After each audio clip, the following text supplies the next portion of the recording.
नमस्कार साथियों और प्यारे विद्यार्थियों, संकल्प क्लासेज के YouTube चैनल पर आपका हार्दिक स्वागत और अभिनंदन है।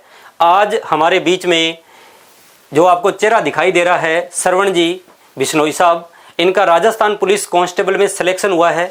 इसी उपलक्ष्य में ये आपसे बात करने के लिए आए हैं कि मैंने पढ़ाई कैसे की, साथ में मुंह मीठा कराने आए हैं और इनके बेलियों का जो ग्रुप है वो भी साथ में आया है। वो भी कहते हैं कि सर हम आज इनका मुंह मीठा करवाएंगे।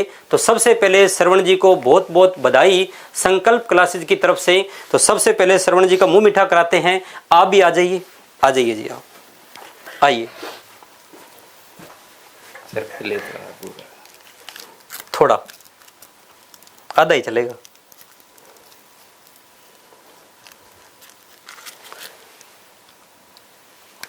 धन्यवाद।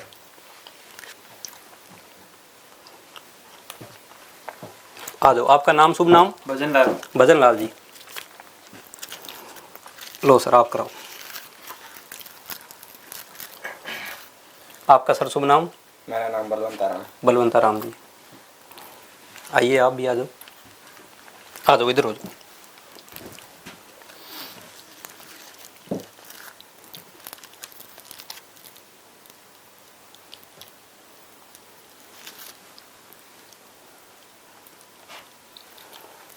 धन्यवाद। तो श्रवण जी, अब मेरी तरफ से भी आप मुंह मीठा कर लीजिए। बहुत बहुत बधाई हो आपको। सर मुंह मीठा तो आपने ही करवाया पढ़ा के। नहीं नहीं कोई बात नहीं, वो तो आपने मेहनत की है। छोटा करते तो अब पूरा ही लो आप। चलो जी, तो एक बार श्रवण जी को फिर बधाई देते हैं। अब शुरुआत करते हैं कि श्रवण जी ने कैसे कैसे संघर्ष किया। विद्यार्थियों, सिलेक्शन के अंदर सबसे बड़ा जो रोल होता है वो विद्यार्थी का खुद का होता है। विद्यार्थी खुद मेहनत करता है तभी सिलेक्शन होते हैं, ये आपको भी पता है। बाद में हम कह देते हैं कि हमने पढ़ाया तो बहुत सारे लोगों को है। सिलेक्शन उसी का होता है जो सही दिशा में और खुद उस गाइडेंस में, मार्गदर्शन में मेहनत करता है। तो श्रवण जी ने बहुत मेहनत की तभी इनका सिलेक्शन हुआ, तो इनका श्रेय तो इनको ही देंगे। अब पूछते हैं श्रवण जी ने किस प्रकार मेहनत की, कैसे कैसे क्या पढ़ा कि इनका राजस्थान पुलिस कांस्टेबल में सिलेक्शन हुआ। तो श्रवण जी, सबसे पहले तो आप ये बताओ कि आपका सिलेक्शन कहाँ से हुआ है?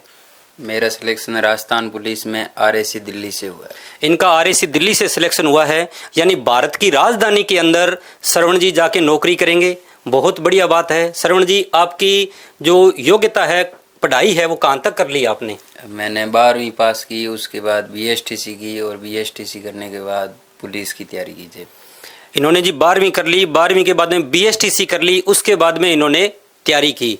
अब आप ये बताओ कि आपने सबसे पहले कोचिंग कहाँ से की? पहली कोचिंग मेरी संकल्प ही है। अच्छा, इन्होंने पहली कोचिंग संकल्प में ही की है। तो आप कौन से बैच में आए थे? मैं कांस्टेबल D बैच में था, 4। ये कांस्टेबल 4 नंबर बैच में थे। वो बैच आपका लगभग कितने टाइम चला? वो 6 महीने के आसपास। अच्छा, 6 महीने बैच चला आपका। तो उस बैच के अंदर आपकी रैंक क्या रहती थी? मैं पहली बार आया तो मेरी पहले टेस्ट में थी 102वीं रैंक। अच्छा, फिर मेरे 3-4 टेस्ट 37, फिर 68, फिर ऐसे होते होते घटती गई। मैं पढ़ता गया। अच्छा, रैंक घटती गई, रैंक ऊपर बढ़िया टॉप में आती गई। फिर मैं 2 महीने बाद टॉप 10 में आने लग गया। अच्छा, 2 महीने बाद। और जैसे ही मेरा लास्ट टेस्ट था पुलिस के, उसमें मेरी 2nd रैंक थी। मैं फर्स्ट तक नहीं पहुंच पाया। अच्छा, 2nd रैंक तक आ गए थे आप? 2nd तक आ गया। देखो, जब इन्होंने शुरुआत की तब इनकी 102 रैंक आई, और जब लास्ट टेस्ट था उसमें 100 तो इन्होंने पीछे छोड़ दिया। और कौन सी रैंक आई? 2 रैंक आई। टोटल विद्यार्थियों में इनकी रैंक आती थी। आप ये मत सोचना कि वहाँ पे टोटल 102 ही थे। जितने विद्यार्थी थे, कितने विद्यार्थी होते थे टेस्ट में टोटल? लगभग 1500 के आसपास। लगभग 1500 विद्यार्थी थे। 1500 विद्यार्थियों में पहली बार इनकी रैंक आई 102 और लास्ट टेस्ट में इनकी रैंक आई 2। इनको ये इनके मन में ही रह गई कि इनकी पहली रैंक उस समय नहीं आई, लेकिन हाँ अभी तक लग रहा है। लेकिन ईश्वर ने सुनी, वहाँ पहली रैंक भी आ जाती और ये अगर इनको वर्दी नहीं मिलती तो उस पहली रैंक का कोई फायदा नहीं होता। वो सारी जिंदगी अफसोस रहता, लेकिन पूरी उम्र अफसोस नहीं रहे। भगवान ने इनकी वहाँ तो दूसरी रैंक रखी, लेकिन जो फाइनल एग्जाम था उसमें रैंक कौन सी आई, वहाँ पे इनका सिलेक्शन हो गया। तो श्रवण जी, अब आप बताओ, उस बैच में जब आप आए थे तो आपने घर पे कितने घंटे पढ़ते थे आप? मैं यहाँ से जाता था, फिर जाके पूरा है ना जो आज का लिखा है उसको आज ही पढ़ता था। अच्छा, डेली का डेली पढ़ते थे आप? हाँ। ठीक है जी। और जो टेस्ट है वो उसकी मैं कम देखता था, मतलब जितना पढ़ाया उसको तो पूरा ही पढ़ लेना बस। अच्छा, जितना उसमें पढ़ाया उसको हाँ, वापस जितना पढ़ते थे। पढ़ाया उसमें से कोई मैं ऐसी चीज छोड़ता ही नहीं था कि पीछे रह जाए। मेरे को जितना पढ़ाया उतना पूरा याद रहता था। भी एक तो ना जो चीज बताओ ईमानदारी से बताना। हाँ, ठीक है? ईमानदारी है सर। पहली प्योर। बात तो ये है कि घर पे कितने घंटे पढ़ते थे, मेरा पहला क्वेश्चन ये है।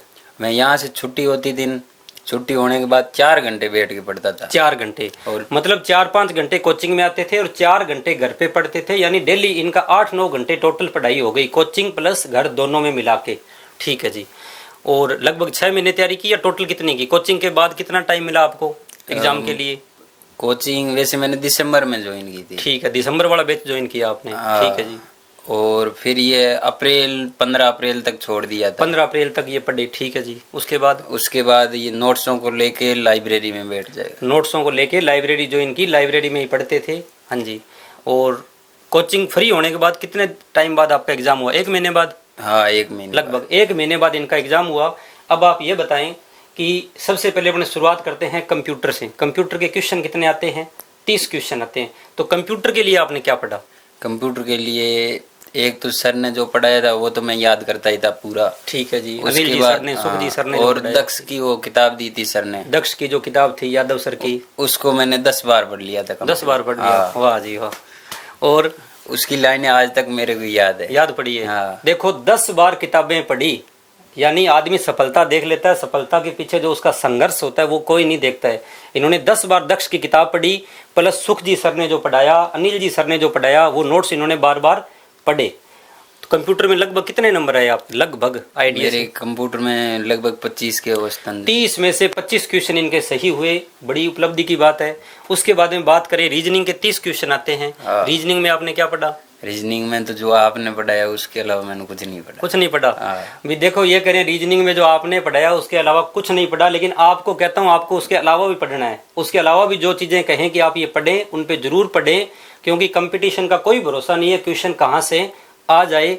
लेकिन ये तो भगवान ने सुनी कि जो पढ़ाया वही इन्होंने पढ़ा और इनका सिलेक्शन हो गया। अच्छा, मेरे 30 में से 29 थे रीजनिंग, और 30 में से 29 क्वेश्चन इनके रीजनिंग में सही है। ये बड़ी खुशी की बात है। मुझे भी अभी पता लगा है कि इनके 30 में से 29 क्वेश्चन सही है। वाह जी वाह श्रवण जी, वेरी गुड। उसके अलावा राजस्थान जीके में कैसे पढ़ा आपने?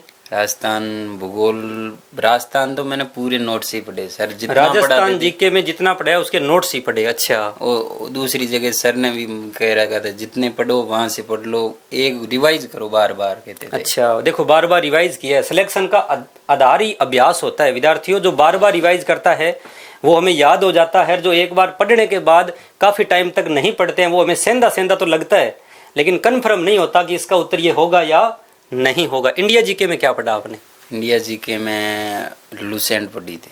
इंडिया जीके में लूसेंट पढ़ी, और वो सर ने करवाए थे इतिहास। बाकी लूसेंट के अलावा जो क्लास नोट्स थे वो पढ़े। राजस्थान जीके में आपके कितने नंबर आए थे लगभग? मेरे 40 के आज। राजस्थान जीके में पूरा जितना पढ़ा है ऐसे याद है, आज तक याद है मेरे को। राजस्थान जीके ये करे मेरे को आज तक याद है। 40 क्वेश्चन, लगभग 40 नंबर इनके आए हैं। सबसे ज्यादा किस पार्ट में आए? कला संस्कृति में, हिस्ट्री में, ज्योग्राफी में? भूगोल में आए सबसे ज्यादा इनकी ज्योग्राफी में नंबर आए। तो नहीं। और भूगोल आपको भंवर जी सर ने पढ़ाया। और भंवर जी सर से पढ़ा हुआ भूगोल, वैसे भंवर जी वैसे भूगोल और वैसे भूल नहीं पाएगा सकते, भूल भी नहीं सकते, क्योंकि ज्योग्राफी के अंदर भंवर जी सर जो पढ़ाते हैं, पहली बात तो क्वेश्चन उससे बाहर नहीं आता है। दूसरी बात, अगर मैटर कम लिखाते हैं लेकिन पर्सन सीधा सीधा एग्जाम में आता है। हिस्ट्री के अंदर प्रेम जी सर से पढ़ा पूरा ही। और कला संस्कृति हरगोविंद जी ने 2 कॉपियों में। कला संस्कृति हरगोविंद जी सर से इन्होंने पढ़ी और इनके अच्छे नंबर आए। इंडिया जीके के अंदर, इंडिया जीके में एक तो लूसेंट पढ़ी प्लस क्लास नोट्स पढ़े। हाँ जी, तो इंडिया जीके जैसे कैलाश जी सर से पढ़ा होगा आपने संविधान। हिस्ट्री संजय जी सर से पढ़ी। हाँ जी, करंट जी के मोहित जी सर से पढ़ा। मोहित जी ने तो ऐसे करवा दिया करंट, आज तक याद है। अभी वनपाल का दे के आया, उसमें भी करंट सही हो रहा। देखो जी, मोहित जी से करंट जी के पढ़ा, ये करें आज तक याद है। और सह से साइंस और सह से सेजू जी विज्ञान, इन्होंने सेजू जी से पढ़ा। फायदा मिला? बहुत फायदा मिला। वाह जी वाह। अब ये बताओ आपका इसके अलावा और क्या लक्ष्य है? जैसे कांस्टेबल में आपका सिलेक्शन हो गया, बधाई हो आपको। आगे का क्या टारगेट है आपका? अभी रीट का तैयारी कर रहा हूँ, BSTC हो चुकी है। ठीक है जी। उसके बाद थानेदार का रहेगा।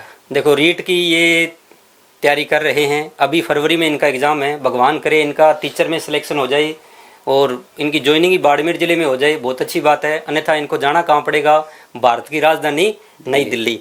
परिवार के बारे में बताएं, पापा जी क्या करते हैं? पापा जी खेती करते हैं। पापा जी खेती करते हैं। शुभ नाम पापा जी का? रूपाराम जी। रूपाराम जी। भाई कितने हो? 2। 2 भाई। बहनें? 2 बहनें हैं। 2 भाई 2 बहनें। सबसे बड़े? सबसे बड़े बहनें ही है। बहनें हैं। उनके बाद आप हो? हाँ। एक छोटा भाई है। हाँ। वो क्या करते हैं? वो अभी आएंगे पढ़ाई करने। अच्छा, वो पढ़ाई करने 12वीं हुई है, अभी पढ़ाई करने के लिए आएंगे। और आपका रिश्ता वगैरह हो गया, शादी हो गई? रिश्ता हो गया। रिश्ता हो गया जी। ससुराल कितना दूर है घर से? 20 किलोमीटर। 20 किलोमीटर। देखो लक्की है, ससुराल भी नज़दीक ही है और जो ज्वाइनिंग हुई है वो थोड़ी दूर हुई है, कोई बात नहीं, लेकिन दिल्ली के अंदर आपको मिलते रहेंगे। आपका भी सिलेक्शन हुआ है तो आप इनसे संपर्क कर लेना, आपको वहाँ मिलेंगे। और हम इनके उज्जवल भविष्य की बहुत बहुत कामना करते हैं। मैं तो कहता हूँ श्रवण जी का टीचर में भी सिलेक्शन हो जाए, बहुत अच्छी बात है। अन्यथा नौकरी इनको मिल चुकी है और आज के टाइम में 2 ही चीज़ें ज़रूरी है, नौकरी और छोकरी। देखो नौकरी मिल गई, रिश्ता इनका हो गया, बहुत बहुत बधाई हो। आप खूब तरक्की करो। इन्हीं दुआओं के साथ हम आपसे विदा लेते हैं। आप कुछ विद्यार्थियों को कहना चाहो कि इनको किस प्रकार तैयारी करनी चाहिए, तो आप बताइए, बोलिए सर। ये अगर कोचिंग कर ली है तो फिर जितना पढ़ाया वो पूरा याद होना चाहिए। उसके बावजूद घर जाके तो फुल पढ़ना चाहिए। जब नींद आए तो सो जाओ और जब जगे तब वो फिर उठ के पढ़ने बैठ जाओ। और 4 लाइनें मैं हमेशा कहता हूँ, मेरे को इतनी अच्छी लगती है कि नींद भी खुली न थी, कि हाय धूप भी ढल गई, पाँव जब तलक उठे कि जिंदगी फिसल गई, कि पात पात झर गए, कि साख साख जल गई, चाह तो निकल ना सकी पर उम्र निकल गई। उम्र निकल गई तो फिर वो क्या है कि एक बार आदमी उम्र रहते अगर नौकरी में लग जाए या कहीं भी सिलेक्शन हो जाए तो अच्छा रहता है। सही बात है। उम्र के बाद अब आप देखो विद्यार्थियों, आपको हमेशा कहते हैं कि जब दिए के अंदर तेल भरा होता है तब दिया ज़्यादा जलता है, और या जब दिए के अंदर तेल कम होता है ना, बुझने वाला होता है, तब वो फड़क फड़क करके जलता है।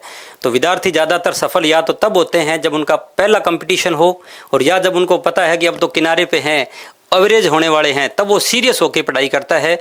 तो मेरा तो ये कहना है, आप पहला कंपटीशन ही सीरियस होकर दो। और इनकी एक बात मुझे बढ़िया ये लगी कि इन्होंने है ना टेंशन लेके पढ़ाई नहीं की, मस्त अंदाज में पढ़ाई की, बिल्कुल भी टेंशन नहीं लेते थे, हमेशा खुश रहते थे। तो आप भी टेंशन ना लें, पढ़ाई करें, मेहनत करें। टेंशन से सिलेक्शन नहीं होता है, सिलेक्शन पढ़ने से होता है। ये चीज़ आप सीखी होगी, जो इनको चौथे बैच में आते थे वो अच्छे से जानते हैं, बाड़मेर के विद्यार्थी तो इनको जानते हैं। तो एक बार आपको सभी विद्यार्थियों की तरफ से और आपके पूरी टीम की तरफ से आ जाइए जी, बधाई देते हैं। और अब हम विदा लेते हैं। ये देखो इनके साथीगण हैं जो आज साथ आए हैं, और साथियों को तो खुशी इतनी है कि आप खुद अंदाजा लगा लीजिए, इससे ज़्यादा चेहरे इनके खिले हुए हैं। हाँ जी, आपका नाम बता दो एक बार मेरे। भजन लाल जी। भजन लाल जी हैं, ये भी कंपटीशन की तैयारी कर रहे हैं। ईश्वर करे अब की बार भजन लाल जी का ही कल्याण हो जाए। आपका जी शुभ नाम? बलवंता राम जी। और आपका शुभ नाम सर? पूनम चंद जी। तो सभी मतलब विद्यार्थियों को हमारी तरफ से और सभी विद्यार्थियों की तरफ से एक बार फिर बधाई। अब हम विदा लेते हैं। Ram Ram, thank you.